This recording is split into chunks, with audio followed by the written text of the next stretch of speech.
హైదరాబాద్లోని రవీంద్ర భారతి వేదికగా జరిగిన పూర్ణనంది తెలుగు తేజం అవార్డు 2026లో నెల్లూరు జిల్లావాసి దుగ్గిరెడ్డి వెంకటరెడ్డి అవార్డును అందుకుని జిల్లా కీర్తిని చాటారు.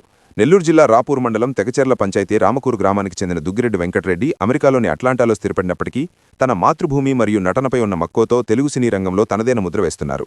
2022లో గాలోడు చిత్రం ద్వారా నటుడిగా సినీ ప్రవేశం చేసిన ఆయన పలు చిత్రాల్లో వైవిధ్యభరితమైన పాత్రలు పోషించి ప్రేక్షకులను అల్లరించారు. కేవలం నటుడిగానే కాకుండా సినీ నిర్మాతగా మారి ఎంతోమంది కొత్త ప్రతిభావంతులకు అవకాశాలు కల్పిస్తూ పరిశ్రమ అభివృద్ధికి తోడ్పడుతున్నారు. హైదరాబాద్ రవీంద్ర భారతి శిల్పకళా వేదికలో Siraj dance and arts academy నిర్వహించిన ఈ కార్యక్రమంలో ఆయనకు పూర్ణనంది తెలుగు తేజం అవార్డు 2026 ప్రదానం చేశారు. ఈ వేడుకలో వెంకటగిరి నియోజకవర్గ వాలంటరీ విభాగాధ్యక్షుడు దుగ్గిరెడ్డి నరసింహారెడ్డి పాల్గొని తన సోదరుడు వెంకటరెడ్డిని శాలువాతో ఘనంగా సత్కరించారు. అమెరికాలో ఉంటూ తెలుగు సినిమాపై మక్కువతో అంచలంచలుగా ఎదుగుతున్న తన అన్నకు ఈ గౌరవం దక్కడం గర్వకారణంగా ఉందని ఆయన ఈ సందర్భంగా ఆనందం వ్యక్తం చేశారు. ఈ కార్యక్రమంలో పలువురు సినీ ప్రముఖులు, పారిశ్రామికవేత్తలు మరియు అభిమానులు పాల్గొని వెంకటరెడ్డిని అభినందించారు.